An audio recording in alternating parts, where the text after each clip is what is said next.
Rebonjour à tous, grosse journée. Donc je sais que pour cette vidéo, vous m'avez autorisé à porter le voile en disant ça va parler de religion. Donc voilà, tu peux. Mais moi, alors comme l'affaire est quand même d'ordre politique, je préfère être sans voile et je prends mon rôle aussi très à cœur de représenter le maximum de personnes dans cette affaire parce que je suis très en colère. Voilà. Donc, je me suis prêtée au jeu et à la suggestion qu'on m'a faite de prendre un passage de l'Ancien Testament au hasard. Moi, sachant que j'ai pas de livre de la Torah. J'ai l'Ancien Testament, donc j'ai la Bible à la maison. Voilà, j'en ai 2 exemplaires de Bible. Voilà. Donc, voilà. Donc, j'ai ouvert la page à un endroit où j'avais mis une petite corne, vous voyez. Voilà. Donc, j'ai pris au hasard. Je me suis prêtée au jeu puisque ça m'a été suggéré. Et donc, je suis tombée sur le premier livre de Samuel. Voilà. Premier livre de Samuel où je suis au chapitre 2. Et donc, je suis dans le verset 12. Je suis tombée au chapitre 2. J'ai dit, bon, ça m'inspire pas trop sur l'actualité. Par contre, au verset 12, là, ça m'a un peu plus inspiré. Donc, je vous lis ce que je lis. Donc, le péché des fils d'Élie, jugement divin. Voilà. Les fils d'Élie étaient des hommes pervers. Ils ne connaissaient point l'Éternel. Donc Dieu. Et voici quelle était la manière d'agir de ces sacrificateurs à l'égard du peuple. Fils de prophète. D'accord, Élie c'est un prophète. Bon. Lorsque quelqu'un offrait un sacrifice, le serviteur du sacrificateur arrivait au moment où l'on faisait cuire la chair. Tenant à la main une fourchette à 3 dents, il piquait dans la chaudière, dans le chaudron, dans la marmite ou dans le pot, et tout ce que la fourchette amenait, le sacrificateur le prenait pour lui. C'est ainsi qu'ils agissaient à l'égard de tous ceux d'Israël qui venaient là à Silo. C'est drôle, hein? Comme le terme silo a été réutilisé dans le fait d'utiliser un entonnoir qui broie. Donc voilà comment était traité donc Élie. Il semble qu'il était juif. Ceux qui venaient d'Israël étaient mélangés arabes, mélangés juifs. Donc c'est ainsi qu'ils agissaient à l'égard de tous ceux d'Israël qui venaient là à Silo. Des sacrificateurs, donc là qu'est-ce que cela induit? Ça veut dire qu'ils s'en prenaient à des hommes, qu'ils sacrifiaient des humains qui venaient d'Israël et dont ils gardaient la chair, peut-être la manger, on va le voir. Même avant qu'on fît brûler la graisse, le serviteur du sacrificateur arrivait et disait à celui qui offrait le sacrifice: donne pour le sacrificateur de la chair à rôtir. Il ne recevra de toi point de chair cuite, c'est de la chair crue qu'il veut. Donc le sacrificateur, en plus, il veut de la chair crue.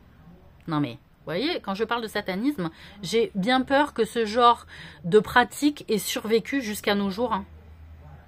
On le sait. Et si l'homme lui disait, quand on aura brûlé la graisse, tu prendras ce qui te plaira, le serviteur répondait, non, tu donneras maintenant, sinon je prends de force.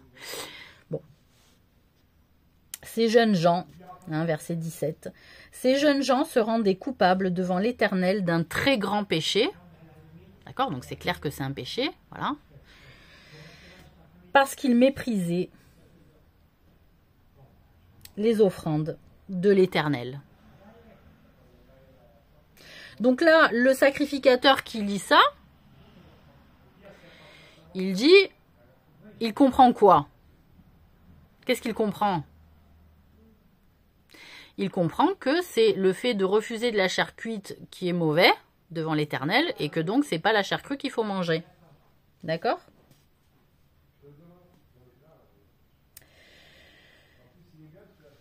Alors qu'en réalité, les offrandes étaient, moi je vais vous le dire, ceux d'Israël. Voilà. C'est-à-dire les immigrés d'Israël qui rentrent à Silo.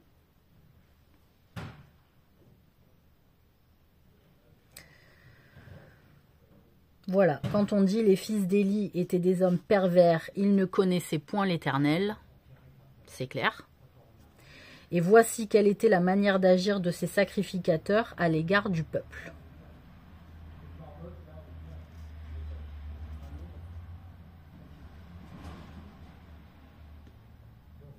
Et donc là, quand on dit tenant à la main une fourchette à 3 dents, il piquait dans la chaudière, dans le chaudron, dans la marmite, ça, c'était des rites, des rituels ancestrales qui sont sûrement encore utilisés encore à nos jours. J'en suis sûre. Voilà. Donc ça, ce sont des codes. Ils ne prennent que ce qu'ils veulent, effectivement, du livre. Parce que quand on lit le reste, c'est incohérent. Je vais vous lire la suite. Comment est écrit le texte. D'accord? Vous allez me dire si c'est très cohérent. Voilà. Donc, ces jeunes gens se rendaient coupables devant l'Éternel d'un très grand péché parce qu'ils méprisaient les offrandes de l'Éternel. Bon. Déjà, on a un aspect noyé de ce que c'est l'offrande, puisqu'il y a eu du détail de savoir si la viande elle était rôtie ou pas, s'il allait la manger crue, s'il allait manger avec graisse ou sans graisse. Samuel faisait le service devant l'Éternel et cet enfant était revêtu d'un éphod de lin. Sa mère lui faisait chaque année une petite robe et la lui apportait en montant avec son mari pour offrir le sacrifice annuel. Élie bénit Elkana et sa femme en disant que l'Éternel te fasse avoir des enfants de cette femme pour remplacer celui qu'elle a prêté à l'Éternel. Et ils s'en retournèrent chez eux. Lorsque l'Éternel eut visité Anne, elle devint enceinte et elle enfanta 3 fils et 2 filles et le jeune Samuel grandissait. Donc là, on a un détail de sacrifice fait particulier avec des détails d'ancestralité de rites. Et puis on revient à la famille, au triptyque de la mère, de Samuel, de l'enfant, etc. Donc Samuel serait un fils béni de Dieu et les autres enfants, les fils d'Élie, étaient des hommes pervers. Parce qu'en réalité, qu'on m'explique pas que la perversité de ces hommes ne se lie qu'au fait qu'ils mangent la viande crue, d'accord? Et non cuite et non sans graisse. Les choses, elles sont un peu cachées et on sait que la science du Talmud est dans la lecture de la Torah des choses cachées. Non mais, je peux prendre un autre passage au hasard de Dieu, je l'espère. Je vais aller dans le livre des Nombres. Ah bah tiens, je tombe encore sur un chapitre de sacrificateurs et lévites. On va voir. Chapitre 18. Voilà. Donc dans le livre des Nombres. Alors, chapitre 18. L'Éternel dit à Aaron, toi et tes fils et la maison de ton père avec toi, vous porterez la peine des iniquités commises dans le sanctuaire. Toi et tes fils avec toi, vous porterez la peine des iniquités commises dans l'exercice de votre sacerdoce. Fais aussi approcher de toi tes frères, la tribu de Lévi, la tribu de ton père, afin qu'ils te soient attachés et qu'ils te servent. Lorsque toi et tes fils avec toi, vous serez dans la tente du témoignage. Ils observeront ce que tu leur ordonneras et ce qui concerne toute la tente, mais ils ne s'approcheront ni des ustensiles du sanctuaire, ni de l'autel, de peur que vous ne mouriez, eux et vous. Ils te seront attachés et ils observeront ce qui concerne la tente d'assignation pour tout le service de la tente T-E-N-T-E, donc la tente avec, voilà, la tente de camping. Aucun étranger n'approchera de vous.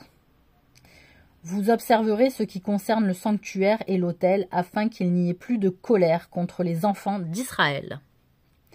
Voici, j'ai pris vos frères, les Lévites, du milieu des enfants d'Israël, donnés à l'Éternel. Ils vous sont remis en don pour faire le service de la tente d'assignation. Toi et tes fils avec toi, vous observerez les fonctions de votre sacerdoce.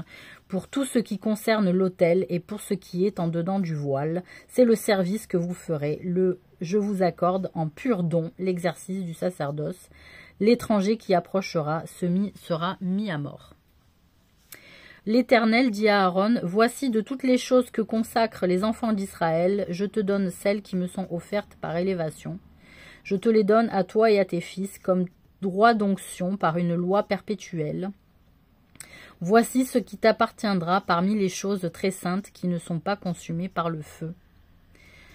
Toutes leurs offrandes, tous leurs dons, tous leurs sacrifices d'expiation et tous les sacrifices de culpabilité qu'ils m'offrirent, ces choses très saintes seront pour toi et pour tes fils. Vous les mangerez dans un lieu très saint, tout mâle en mangera, vous les regarderez comme saintes. » Bon, alors, on commence par le fait où l'Éternel dit à Aaron, « Toi et tes fils et la maison de ton père avec toi, vous porterez la peine des iniquités commises dans le sanctuaire. » Donc des iniquités, c'est-à-dire le fait de rendre justice de manière inéquitable. Et a priori, c'était quelqu'un d'autre qui portait le fardeau de la tente d'assignation, donc c'est-à-dire la tente où on se donne rendez-vous pour témoigner, pour rendre justice, sur une situation de rapports sociaux liés à la communauté. Et il en donne la responsabilité à Aaron, en disant, voilà, c'est ton fardeau, c'est toi qui vas porter le poids de cette responsabilité-là, avec tes fils. Donc tous les dons qui sont faits, qui ne seront pas consumés par le feu, donc il y avait, comment on appelle ça, des coupes, des choses comme ça, bon, qui ne sont pas consumés par le feu, donc pas comme le bois, pas comme la chair, pas comme les fruits. Voilà. Donc, c'est-à-dire, on considérait ça comme, entre guillemets, sacré, quelque chose qui n'est pas consumé par le feu. D'où l'exemple, j'imagine, de Abraham, qu'on fait rentrer dans le feu pour voir s'il va être consumé ou pas. Et donc, le miracle est qu'il n'est pas consumé, donc il est sacré. Voilà. Donc, on reprend un petit truc au hasard, parce que la thématique, elle est là, après, je ne sais pas qui c'est qui a mis les titres. On est dans le livre des Chroniques. Donc, je ne sais pas, amusez-vous, entre chrétiens et rabbins, de faire de la lecture comparée entre Torah et Ancien Testament. Donc là, je tombe sur Prise de Rabat, chapitre 20. Voilà. Prise de Rabat, chapitre 20. L'année suivante, au temps où les rois se mettaient en campagne, Joab, à la tête d'une forte armée, alla ravager le pays des fils d'Ammon et assiéger Rabat. Mais David resta à Jérusalem. Joab bâtit Rabat et la détruisit.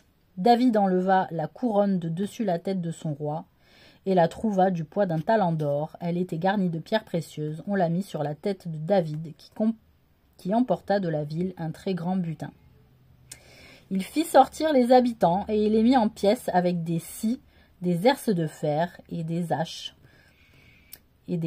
Il traita de même toutes les villes des fils d'Ammon. David retourna à Jérusalem avec tout le peuple. Après cela, il y eut une bataille à Gézer avec les Philistins. Bon. Donc, là, on est sur le couronnement de David, qui s'est couronné lui-même et qui a déchiqueté la population donc, de Rabat. Donc, on a dénombrement et peste dans le chapitre 21. Voilà, tiens, ça m'inspire. Donc, Satan se leva contre Israël et il excita David à faire le dénombrement d'Israël. Et David dit à Joab et aux chefs du peuple, « Allez, faites le dénombrement d'Israël depuis Beer-Sheba jusqu'à Dan et rapportez-le-moi afin que je sache à combien il s'élève. » Donc le dénombrement, c'est-à-dire sûrement ce qu'il y avait comme richesse au sein d'Israël et d'avoir une idée des richesses du pays. Joab répondit que l'Éternel rend de son peuple 100 fois plus nombreux. Ô roi, mon seigneur, ne sont-ils pas tous serviteurs de mon seigneur? Mais pourquoi mon seigneur demande-t-il cela? Pourquoi faire ainsi pécher Israël? Le roi persista dans l'ordre qu'il donnait à Joab, et Joab partit et parcourut tout Israël, puis il revint à Jérusalem. Donc Joab remit à David le rôle du dénombrement du peuple. Il y avait dans tout Israël 1100 000 à dénombrement, pardon, c'est pas les richesses, bah si. Attendez.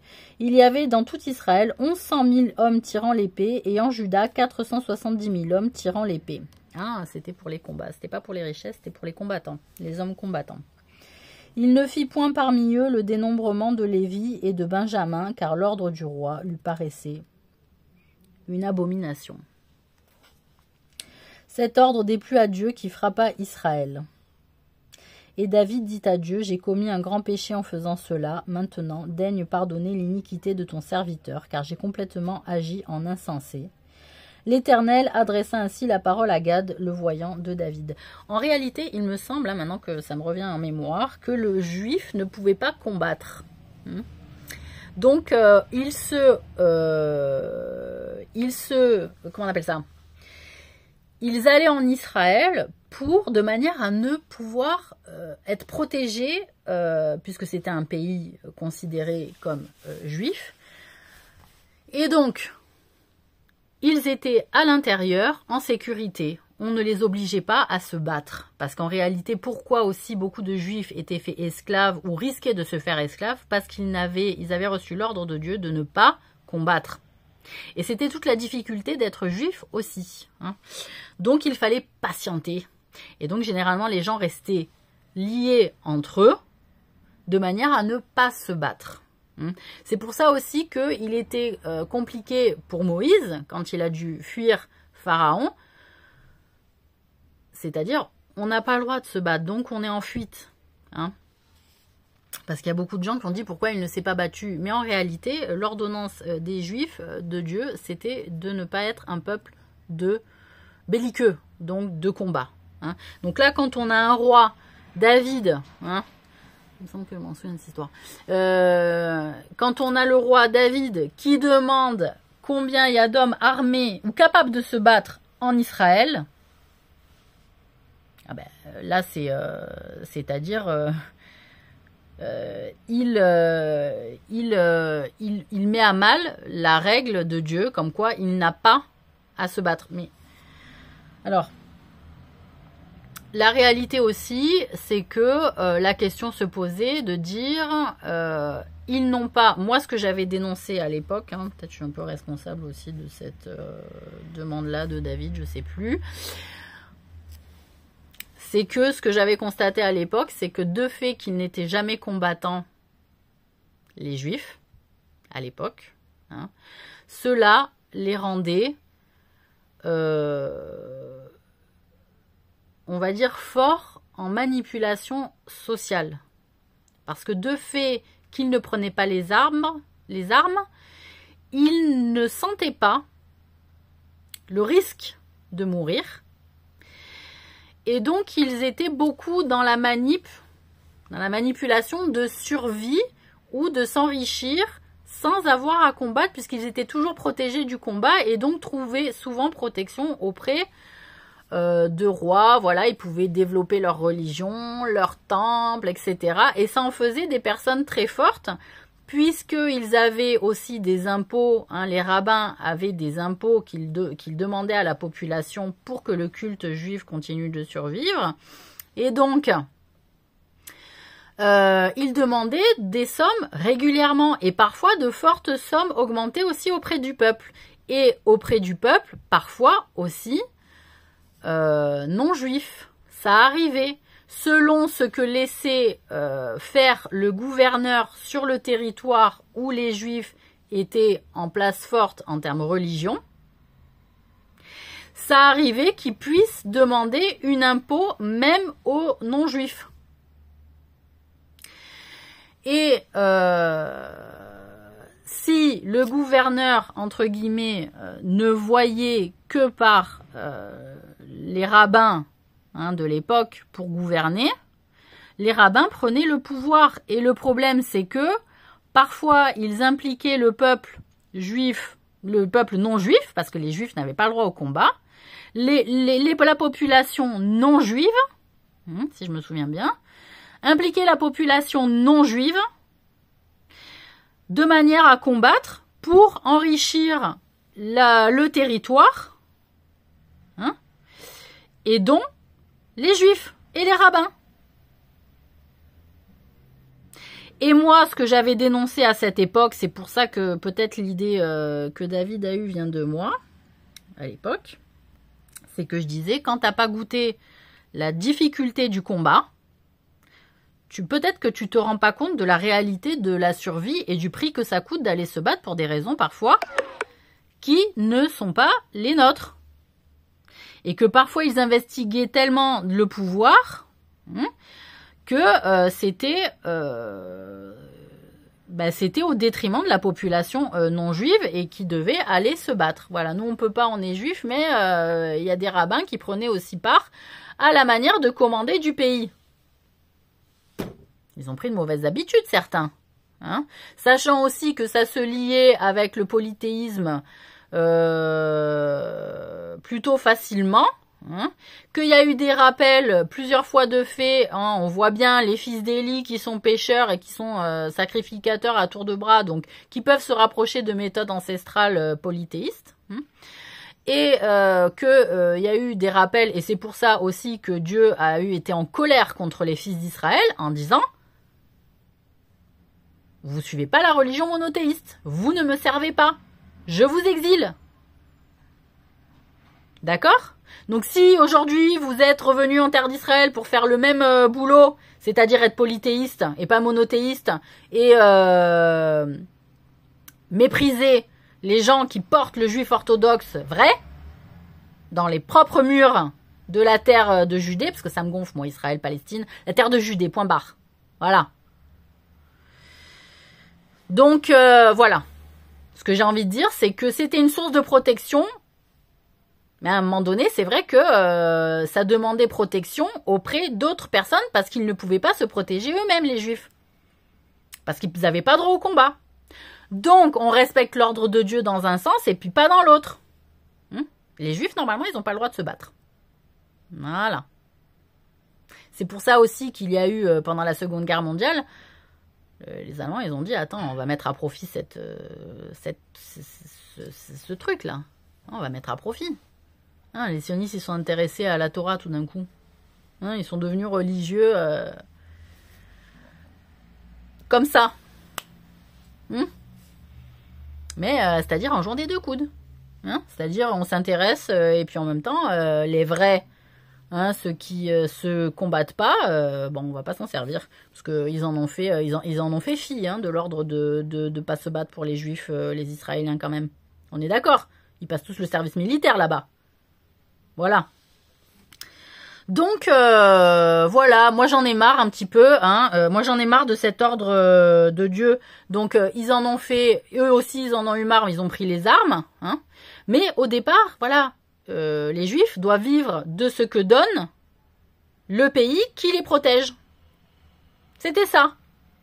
Comme les samouraïs, vous voyez, au Japon. C'est-à-dire on se met au service de la population et on prend ce qu'on nous donne. Non, après il y a les rabbins, ils ont pris part comme ça à la vie politique, ils se sont fait inviter, ils ont grossi, etc. Voilà, on a fait affaire. Eh ouais, c'est comme ça que ça s'est passé. Donc, je sais pas, il y a maintenant des juifs combattants, puis des juifs qui respectent aussi la Torah vraiment orthodoxe, pure. Il doit y avoir des versions autres que peut-être notre Ancien Testament, faut voir. Mais voilà. Ils ont eu l'ordre de ne pas être belliqueux, les Juifs, et de ne pas se battre. Donc voilà, mais à un moment donné, voilà, quand tu as le goût de la survie, tu fais moins par derrière les affaires au détriment de ceux qui partent au combat, qui peuvent pas s'occuper sur le territoire de ce qui se passe, et puis quand ils reviennent, les choses ont changé, parce que eux, ils sont restés, et ils ont manipulé un peu tout le monde à leur sauce. C'est arrivé. Je dis pas que ça a été le cas à chaque fois, mais c'est arrivé. Voilà, ça dépend des personnalités de chacun aussi. Faut pas se leurrer. Voilà. Ah, putain, c'est du lourd aujourd'hui. Hein.